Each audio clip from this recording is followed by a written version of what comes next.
up and grab a snack. Come on, listen to Catholic crack. Grab the rosary, grab a beer. Come on, listen to Catholic cheer. Not too holy, not too mad. Sharing faith and fun with an Irish Catholic dad.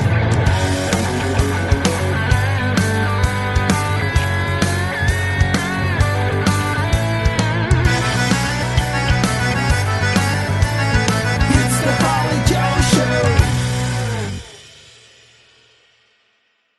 Welcome to the Holy Joe's podcast. Three Catholic men with years of leadership experience in the Catholic Church give some tips for life and helping us to live life to the full. Hello and welcome to the Holy Joe's podcast.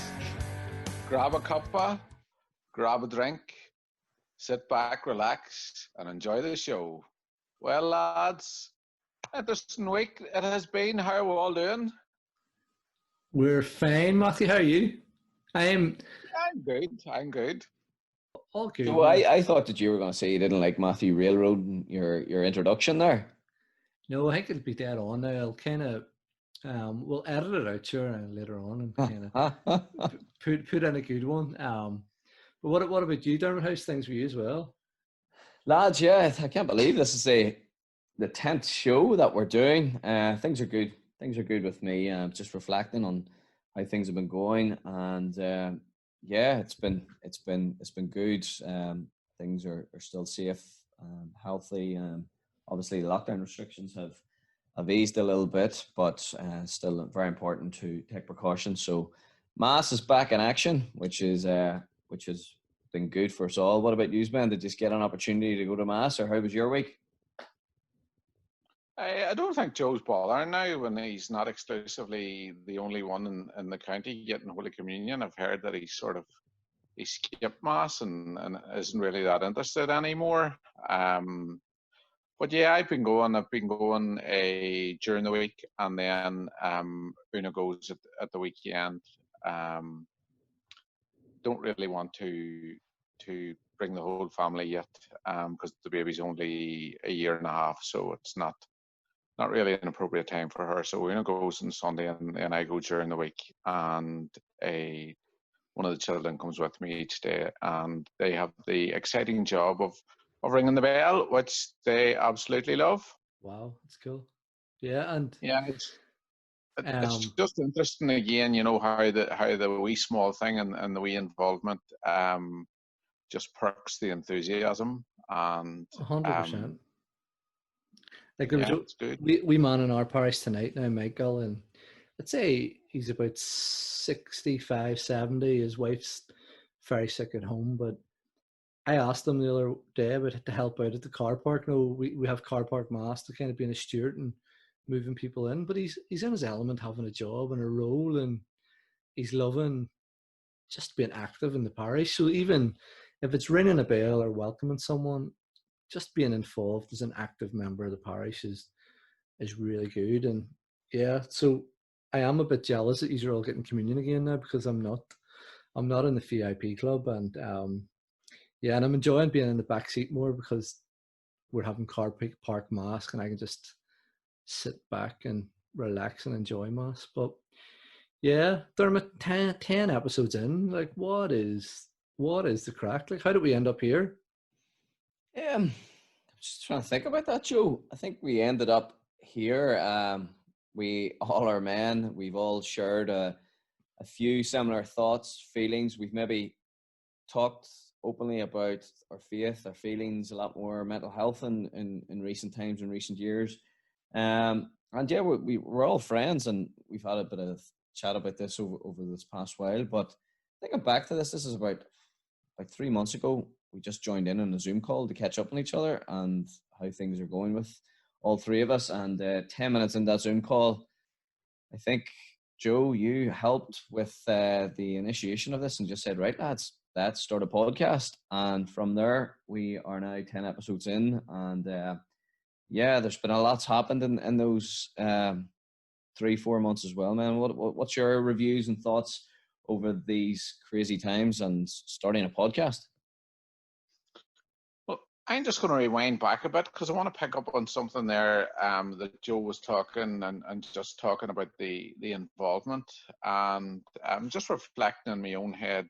Um, it's more than an involvement; it's something about belonging. And Mm, I've spoken to a few people recently that have maybe drifted away to evangelical Protestant churches. And one thing that I can see from them and their experience there is that they really feel a sense of belonging. So maybe it's something that we need to think about, and something that the Catholic Church needs to think about. That how do we leave our faithful, our parishioners, feeling that they belong, that there's a sense of involvement and a sense of belonging, and would that make a difference? You know, would that help our parishes? Would that help our churches and our communities? yeah, no, I think actually the whole COVID thing has moved us into that kind of mission mode, and like everyone has a part to play. You know, it's not to borrow JFK, but it's not what your country will do for you; it's what you'll do for your country. Like, and I think that sense of parish start to come alive for people in the sense, well, look, if I'm only in church to receive the Eucharist on a Sunday, what else is there to my faith? And it's about how do we turn it into a deeper relationship with God, but more like a collective relationship with God. I know the African phrase Ubuntu, the village raises a child. It's really important. Like, there's your kid ringing the bell 4 times during the mass. Like, that's within the so-called parish village, and that's beautiful. And that's what a church should be. You should know the people behind you. The welcome should be real, and even I suppose with this podcast, we're trying to build that sense of a small fraternity of men, like a collective of people, and to be a warm, welcoming Christian community. But yeah. You know, it was interesting to say earlier on there about our wives maybe going to the weekend mass. Like this weekend, that feeling of Anya, my wife, getting to mass, she was buzzing, going on her own. I was at home with the children, but she went to mass. She had her own time. She loved it, and I think that's what the beauty about our church is the sacraments. I'm not saying that other churches we do have those sacraments, but we do them sacraments. But it's important how we bring that sense of community, and I always love that saying, communion with Christ and with each other. I think that needs to be unpacked more. And pandemic times, I hope, will start to help resonate that a bit more. It will build a better sense of community. Like, we've been able to see all different clubs and societies coming together that have been built on the cornerstone of our Catholic faith within our local parishes and our communities over the years, and how they've came together. And certainly our own churches have certainly came together in these times as well. And we just hope that may continue. And I love that. I love that idea of buzzing for mass. I really love that idea. And I can really relate to it. And funny, you mentioned Anya. Una was the same as well. The night before, talking about looking forward to going to mass and coming home really, really refreshed and just full of it. Like, and I think that's amazing. We should be buzzing for mass. If if that's one of the fruits that has come out of this period of time, that people are buzzing for mass, well, that's brilliant. That's absolutely brilliant. But we need to build on that buzz, and we need to look at how we can keep that buzz going, and how we can support people to continue buzzing, and especially, as I say, our own audience, and who we're trying to reach out for, and our own mission, trying to reach out to men, and particularly fathers, how we can get a fathers and men buzzing for mass, and also how we get children buzzing for mass too, whether that be through ringing the bell, or encouraging children's liturgies, or I know Dermot has sent me some of the wee sheets from the Redemptorists that they use on a Sunday, and the children love that kind of thing, and how we can provide those things in our parishes so that children get so much more out of mass and are buzzing for mass. So yeah, buzz for mass. Keep it up. Yeah, I think you've hit the nail on the head, Matthew, as well. I think it's a family. If we look at the family and the full circle of the family, we are maybe doing our bit here by trying something new, a niche for men. But at the same time, how do we support? How do we support our loved ones, our wives? But also, yeah, how can we, make things more alive? How can we support our children? How can we support our family? How can we live out the gospel message? And how can we take what's been said from the altar and go in peace and to love their neighbor as well? So that is a big challenge, and I've loved being able to get the mass during the week as well. It's been really, really special.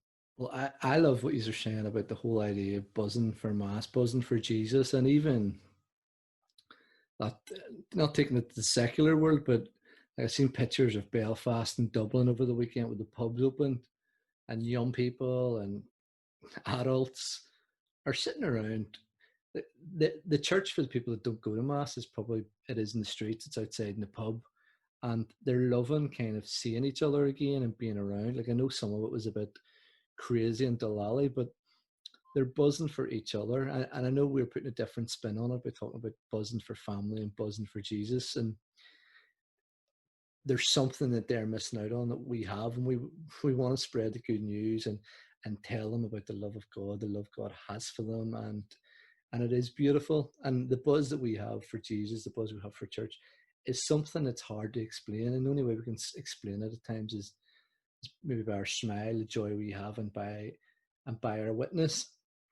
And in many ways, the kind of this podcast is about helping men in particular to think about their life, their relationship with Jesus. I mean, what does it mean to be Catholic? And if we can kind of, resurrect the buzz for people in their lives again and kind of go, when was the last time you were on fire? Like, when was the last time, God meant something to you? Like, your heart was burning within you. And for us, like, we know when we had conversations back in May about this podcast, there was a sense that the Holy Spirit was speaking and saying, lads, give it a go. Spread the good news. Try this wee initiative. What have you got to lose? And we're contributing to kind of just creating a wee bit of a buzz on the podcast airwaves and with technology. And one of the things I loved last week, Matthew, was you were talking about some of the buzz you're having with some of your friends at the minute about. Shortly after we started it, and just immediately after the episode where I spoke into my own story and my own life, a young fella a couple of years behind me in school approached me one day and said, I've been listening to your podcast and really enjoying it, and really, really moved by the story that you told about your mother. And I sort of said, well, are you into that kind of thing? And he said, yeah, I do a bit of praying, and faith's important to me. And young kids now, older than my own, but still young enough. And I said, sure, I'll tell you what, some week we'll climb Knockmoney, which is a local hill, and we'll say the rosary when we get to the top, and we'll get a good chat, And so we did that once, and had a great chat with him, It's just good to know that there are other like-minded people out there, and hopefully there are more too out there, and I think there are. It's just tapping into that. So now there are 3, and on some days 4 of us, and we go out once a week, and we go out on a Friday morning, meet at 6:15. That's class, Matthew. Brilliant. And up we go, and we say the rosary when we get to the top, and bit of praying, and then walk down together. And I have to say, the rosary at the top's beautiful, but the chats on the way up and the chats on the way down about God, about Jesus, about faith issues, about our struggles, about our difficulties, just being able to talk those things out with like-minded people has been amazing. And we actually, one Saturday as well, we did the first Holy Joe's 5K, where we came together and we met at the local church. And we started off with prayer. We ran our 5K, which ended up at the same spot at the local church.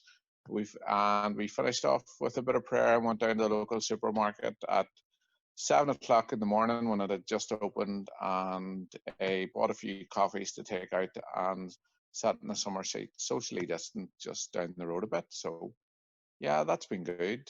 It's been brilliant, and I think it could grow very easily. The only reason that I wouldn't be pushing it at the minute is I'm just aware of the times that we're living in, and I'm not comfortable bringing together a larger crowds of people, So yeah, it's been good.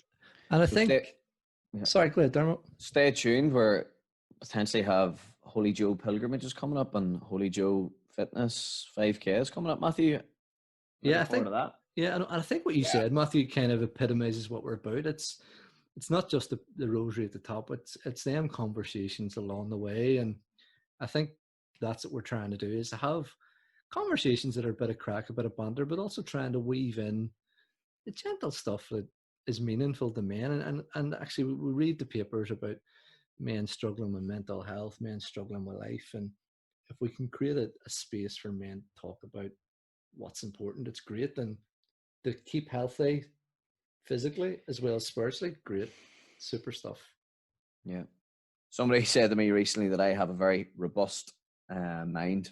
You can take that as a compliment or as a criticism, but I know that during these times I had to be busy. I had to be doing things. I had to keep my mind busy and things like that. But it's been really, really important to it's been really, really important to get to know myself, to get to know Jesus a wee bit more. They're definitely the fruits for me. It's meeting people where they're at as well, even having those, more meaningful conversations with your wife, taking those individual walks with your children, and just talking about the beauty of creation, and just being able to have time for your children. And we're going to look back on these times and think, remember that time when we were able to have more opportunities and appreciate the grace from God, and to be able to appreciate the gift of life, and that is our children. And I suppose for us, there've been big challenges during these times as well. I'm certainly not a teacher, but certainly I want to help our children with different skills in these times as well. And that's definitely been a great fruit of it as well, to be able to take time out and be with our children a little bit more as well. So yeah, what about you, Joe? For me, like, even listening to Matthew talking about walking, I'm probably a bit isolated at the minute, living in the country. Like, I don't have a real strong bunch of fraternity around me. I'm a blow-in in the country. I would love to be going out walking with a bunch of men and praying in the evening. So I probably feel like a man, and like many Catholic men out there, that they're wee islands. They don't have a support around them. And even that image of, the fireplace, if a coal falls out of the fireplace, it moves from being red hot to kind of being black and cold again. And sometimes as a man, I can probably feel a bit lonely in my faith, a bit isolated, or not belonging to the Christian community, like Matthew said. And I'm conscious that many people that might listen to this podcast when they're out running or their commute to work, they may feel like that too, in the sense that they're the only Catholic in the village, so to speak, or they're the only one that has this faith or this relationship and they can't talk about it. So for me, I feel challenged by what Matthew's saying, because I don't really have that local male support. Like, I'm involved in some male fraternity with the local Knights of Columbanus. I'm involved with maybe a Curcio group as well. But again, at the minute, it's all at distance. And a lot of my male fraternity is kind of spread out throughout Ireland. And it's just about trying to keep in touch with people. So for me, the podcast has connected me with lots of conversations with people. I had a wee friend now in Wexford. He just thought our show wasn't edgy enough, and Paddy tuned out because he wanted more controversial stuff. So I think he lasted about episode 5 and was like lads, I want you chatting about the dodgy stuff. But one of my good mates now, Kirk, he'd sort of told me he really enjoys the show, really listening. He really enjoyed Michael Kelly's episode, and kind of hearing another man being passionate about his faith, talking about it, like really hearing that in another man's voice, that they care about their faith, they're not afraid to wear on their sleeves like that. that meant something to him. And for other people as well, they've enjoyed kind of some of the fatherly tips about, what's good. And Bob Rice's, keeping faith simple in the family. Like, it's not like people are getting incense out before the dinner, before they do grace. Like it's not like there's a Latin mass in the house. It's kind of simple prayer where we're teaching Catholic prayers, with grace before meals, a rosary, nighttime prayers. And if we touch one person, or we help someone else having a deeper thought about Jesus and encounter with Jesus, we've done something worthwhile. And Give us one highlight from any of the shows. Can we have one highlight from each of us of maybe what a speaker said, or what somebody else said, or a challenge that was left? Is there one highlight from any particular show that you can think into? One of the things that we've been doing, and maybe this is the highlight actually when I think about it, is that we've been asking contributors, including ourselves, to come up with a challenge every week for men and for fathers out there, and I think that's been good. I think if you've been doing all of those things that have been requested at the end of the episode, you're doing well. You're moving in the right direction, and you're moving towards the right place. But I suppose for us then, in light of what Joe said, and I suppose I was full of the joys of spring with meeting these people from my own area, and getting out, and then Joe sort of saying, well, that's been difficult for him. So maybe the challenge for us is not just to be providing a podcast, but to be sort of saying, for example, 15th of August, we'll meet at Slieve Donard, and we'll climb Slieve Donard and do it the way that we've been doing every Friday morning. Can we come up with something like that where we can invite and involve more people? And sure, if it's only the three of us that turn up, well and good. But if it gives other people the opportunity, and then beyond that as well, you need to move out beyond just, not everybody wants to climb a mountain. Other people might want to, could we have a day where we meet up in a cafe or something like that?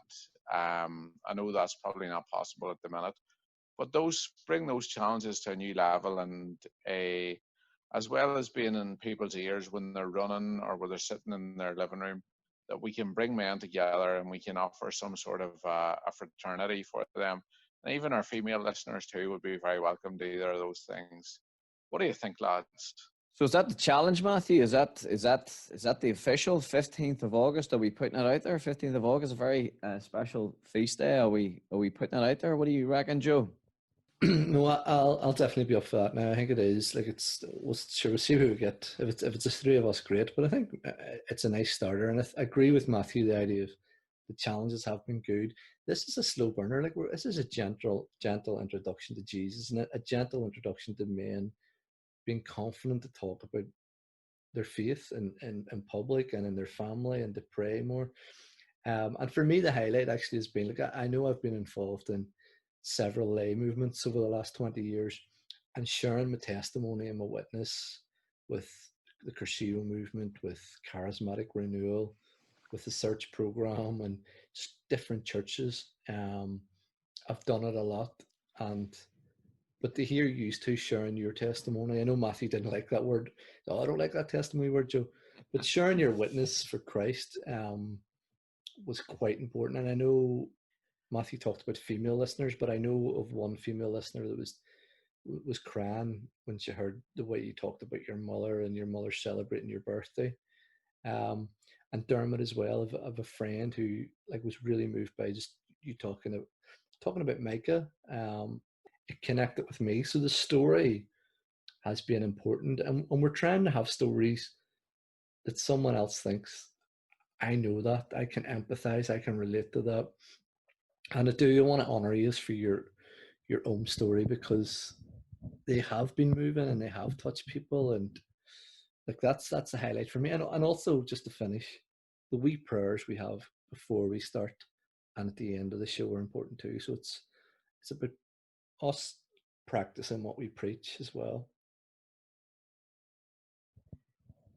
Yeah, for me, the highlight, I can always just think back to to Eddie's episode, where, you know, we all know Eddie, great big humble giant of a man, great prayerful man, and he spoke about him as a juvenile prisoner officer, and he was in transit with a particular prisoner at one stage, and he just stopped off at a place of pilgrimage or a holy statue and just prayed with that prisoner. And I think sometimes, you know, those direct and indirect ways of doing things, you know, I think you know, we've all maybe shared that, and I think that's been a really good highlight.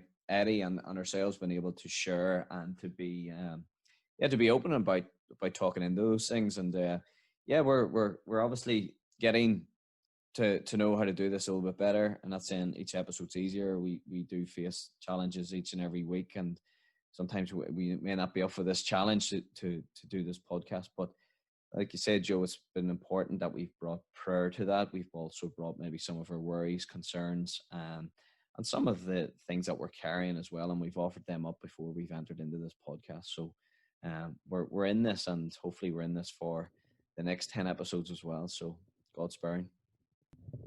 Lads, we've had a good chat about the fruits of our podcast, and that's brilliant. But I suppose we have to be realistic, and you know, I think people maybe are beginning to think that we are Holy Joes. We're bringing these people from America. We've had the editor of the Irish Catholic on, and I think listeners maybe are thinking that we're bulletproof Holy Joes. But look, lads, we're very ordinary people. We face the same opportunities. We face the same threats. And I'll tell you what, life is tough out there, and it's tough being a father. It's tough being a dad. And there are many times when the last person that I am in this world is a disciple of Jesus and a Holy Joe. So tell us about that, boys. Can you relate to that? Or am I the only unholy Holy Joe occasionally? Matthew, yeah, totally related. And our listeners were maybe sometimes far from being a Holy Joe. We're human. And just to give you an insight into my life this evening as a father, and you said, Matthew, fatherhood is tough. It's tough, you know, when you're spinning so many plates. But yeah, you know, we have to look back and we have to give thanks to just our own parents and what they've done and different things as well, and how people have gone through things in the past. But tonight I came home, I'm back down working in an office environment, social distancing, and I've had a day's work. I've came home.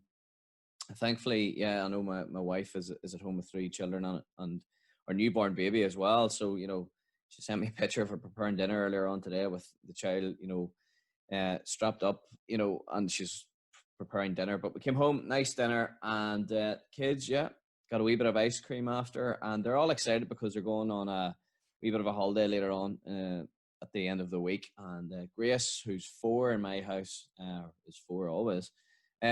Grace just decided to start rubbing the ice cream all over her legs, and I was like, Grace, what are you at? Like, I just seen red. I was angry. I was annoyed with her. I was just like, what are you at, Grace? And she gave me a really good, honest answer that she was preparing to put the sun cream on her for her holidays. So she was making some sort of a connection with that as well. Later on this evening, I took my eldest daughter, Ava, in from playing out in the street. She threw a tantrum in the street. Things were going crazy. She was embarrassing herself. She wasn't showing any respect to herself, and also embarrassing me in front of the neighbours and different things as well. So you come in, you try to reason with her, you try to calm her down. She's a wee bit of, you know, sensitive one. But yeah, you know, like, you try to, you know, even she was saying to mum, like, you know, or to Anya, my wife, she was saying, like, why does daddy always shout at me?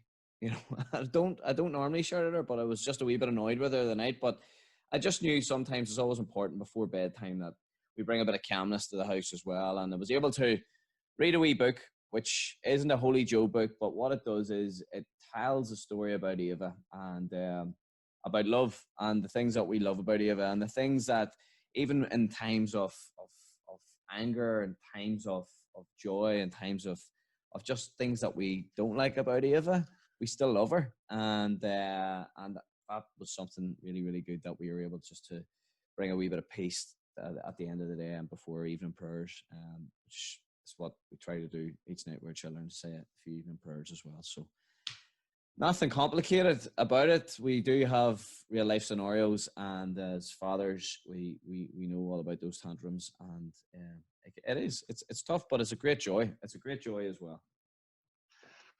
I suppose, Matthew, when you were talking just about our flaws, or we're not being holy Joes, I was thinking about a bit of scripture that's kind of been important to me over the years, in terms of 2 Corinthians 12:9 is about the Matt Maher song, you know, my grace is enough. You know, my grace is sufficient for you. My power is made perfect in weakness. And it's always struck me over the years about that idea of you find out who Christ is in your weakness. So when you ask the question about, are we really holy Joes? No, we're not. And look, I know there's struggles I have. There's times I'm paid off with the church. Like, I'm really annoyed and angry about how the church operates. Even within COVID, you're seeing what's happening in different parishes and churches, or there's nothing happening, and that annoys me. I'm quite good at throwing stones at the church when I'm in a dark place, or I'm in a negative place. But also as a man, you know, like, man, we like to be out running, building things, doing things. And sometimes, like I'm working at the home at the minute, I'm stuck in an office, I'm like a battery chicken, looking at a screen for most of the day. But a man is meant to be out making things, building things, fixing things, doing things. And when you're not, your soul knows it. So sometimes I feel a bit frustrated when I'm not doing a good, honest day's work. Like a man's work where you feel like I've accomplished something. I don't know if you've ever fixed something at the table, you know. And finally, just to talk about another kind of, like, my health has been quite bad over the years, since I took a seizure a couple of years ago, but I'm constantly doing God's head on about healing me, like, sort it out. And I'm a sense of frustration, or like at times with God, where I'm negotiating with him. God, if you make me better, if you just take away all the pains in my head, I'll be happy. If you make this work, God, you know, I'll do this for you. So I'm by no means a holy Joe, and even my wife Paula will tell you sometimes I'm a total prat.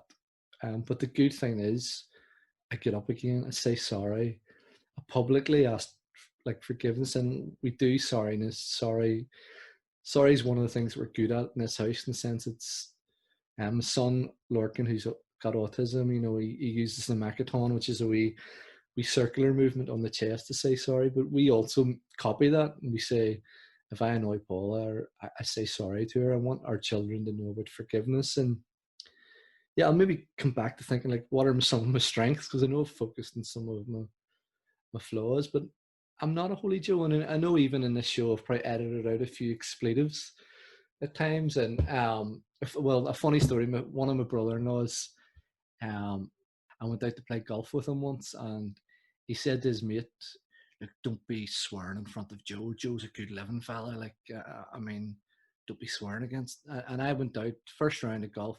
I missed the ball. I went into the rough, and I was effing and blinding. And the guy was like, thought he was a good living man. And I obviously kind of, you know, didn't live up to the expectations of what a Christian is. But I am a good guy, and I try, and it's hard. It's a bit like your walks up the mountain, Matthew. And Look, lads, I was only messing about. I didn't expect you to ever interpret in my house. So it is. you're a bad man. I didn't know you were such a. Suck this in there, Joe. That's my last podcast, then. No, in all fairness, you know, do you ever have the notion in your head, and this is what we're going to do today, and you have a wee day planned out. You know, you're staying locally, but you're, you know, getting up in the morning, and, you know, going to have this breakfast and do such and such at a certain time, and the baby's going to go down to sleep, and then at 4 o'clock we're going to head off on the bicycles, and we're going to go to the play park, and we're going to do 15 laps, and it's going to be wonderful, and it's going to be brilliant. And then you get up in the morning, and nothing goes as planned. and you end up getting, they're slow at eating their dinner, they're always running to the toilet, and you just can't do anything, you can't go anywhere, Can I have another and drink, Daddy? you just end up then getting cross, and getting cross with them, and shouting with them and at them, and then feeling, after you've done it all, you begin to feel guilty that you shouldn't have done it. And it's just trying to manage that, and it's trying to cope with, that things aren't going to be perfect, and trying not to be too hard on yourself. I know Joe said there, like, suppose 80, 85, 90% of the time we're good fathers. 100% of the time we love and we care for our children more than we love and we care for ourselves now at this stage of our lives. And it's about just seeing the good things. I suppose the biggest worry for me is not the now. It's trying to get it right so that in the future that what I want from my children is that they'll work hard at their education. They'll be happy, they'll be healthy, but also that they have a faith and they have a relationship with Jesus. And am I doing the right thing? Am I doing the wrong thing? Am I coming on too strong? Am I going to put them off? Am I not doing enough? That when they're 18, there's not enough of a foundation, and it's trying to get that right.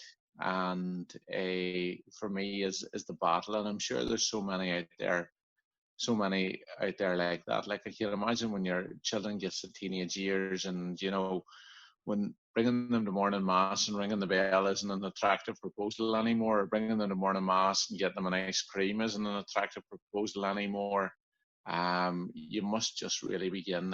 It must be really hard and really difficult.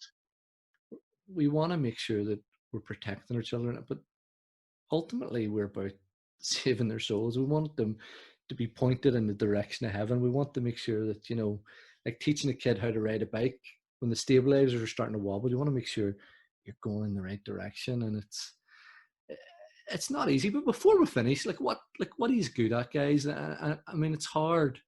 I know some of our American interviewers, people like Bob or Eddie, were on. Americans are brilliant at saying what they're good at, but Irish people aren't. Like, what he's good at as men, as Catholic men. Like, what do you bring to the table?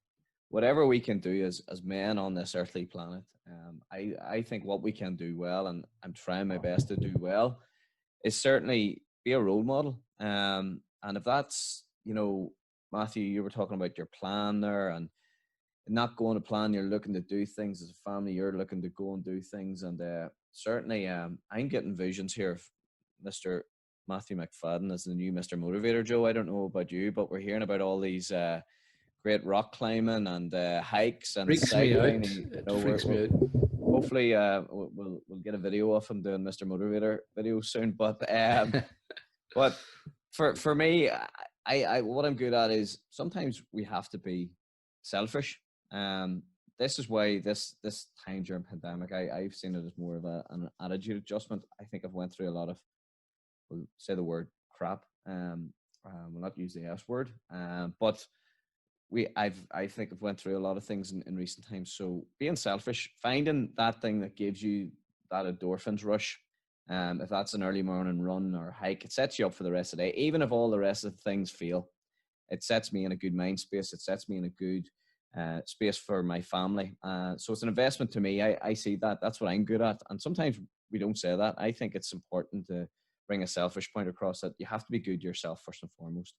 I think it's very, very important that we bring others along, and that's your children and your family. And if we can lead by example, and if that's them seeing you, if it's doing something physical or doing something prayerful, or if it's helping you with your emotional or mental well-being, so be it. I hope and pray that our children can even just learn a small fraction of what we're trying to pass on to them. And that's all that I think we can do is slowly but surely and prayerfully that those things will resonate with our children going forward, and them knowing that they have a gift, and that's a gift of life, and they have to fly their wings as well, but we have to be there to help guide as well.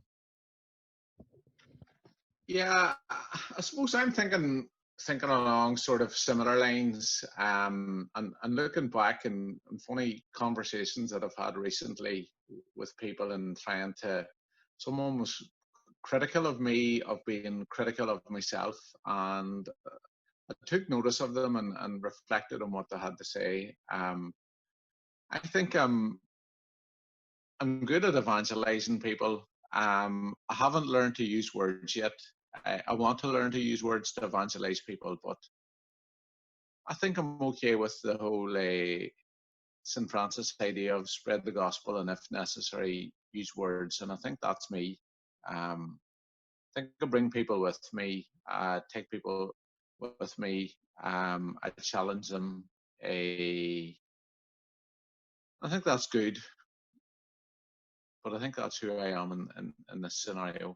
And I know as well that I'm a good father, and good to my children, and everything that I do, it's something that I worry about and something that concerns me, because when you grow up in a house or an environment without a father, one of the things that you want to be is you want to be the best father in the world, and sometimes I might actually try too hard and need to chill out and maybe take a bit of Dermot's advice there, and um, if you can't look after yourself, you're not going to be able to look after anybody else. So you need to start doing a wee bit of that too, you know. Joseph, it's over to you. No, well, one thing like I have been over the years kind of processing was the idea of what am I about? What plan has God placed in my heart? We know in Jeremiah, I know God says no about the plans He has for Jeremiah, but I think each of us as Catholic men, God has given us a unique purpose or a unique gifting. Like I know Matthew, you've talked about, you know, you've been good at helping others to um, see the good news. To talk about faith, and I think even what Dermot said about, you know, finding that time for ourselves. Like we can't look after others if we don't look after ourselves. We can't feed people out of an empty cup.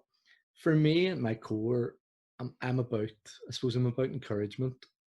Like I'm about trying to build other people up, and I've done it probably over the last 20 years of my life with God, and my work, and hopefully that's how people experience me as someone that brings encouragement. And even with my children, you know, like Anna started learning the piano, it's encouraging her. Like my boy, when he's doing anything, when Lorcan's doing anything, I'm trying to encourage him and like have a laugh. So fun and encouragement are important for me, and that's what I'm good at. And I'm good at bringing Jesus into the conversation too. Like I'm good at putting him on the table and talking about him and letting other people in a safe and gentle way talk about Jesus. And I'm not afraid to defend him either.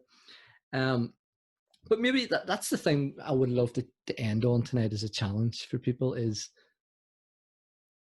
who are we at our core? Like when Dermot walks into the room, like what's he bringing? Like when Matthew walks into the room, what's he bringing to the conversation? And for people that are listening, I think that would be something for you to contemplate when you're out running. You're hearing this.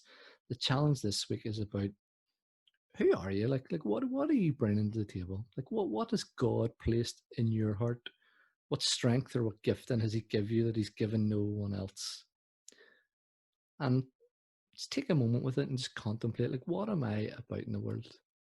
What am I bringing in that makes me different from everyone else? And Maybe just extend that a wee bit then. What do you want to bring to the table? yeah, You know, not only what are you bringing, but what would you like to bring to the table? Set yourself a wee goal and figure out how you can bring something else if you want to bring something else as well. yeah. All men over 20 need to consider who you are and where you're going. If you're not doing that, stop. Like you need to get on the ball now and think about who you are and where you're going. Um, Maybe let's just close this podcast in prayer. Father, Son, Holy Spirit, Amen. Heavenly Father, help us to be reminded of the person you created us to be. Jesus, help us to know your ways. Help us to model ourselves in you. Holy Spirit, give us the gift of fortitude, wisdom, perseverance. that we can live the Christian life and be great Catholic men. Ask all this through the name of Jesus. Amen. Father, Son, Holy Spirit. Guys, God bless you. See you later. Good luck, Joe. Enjoy your 12th weekend. If you've any questions, ideas, insights, or contributions you'd like to make to the show, please email us at theholyjoespodcast@gmail.com. That's theholyjoespodcast@gmail.com.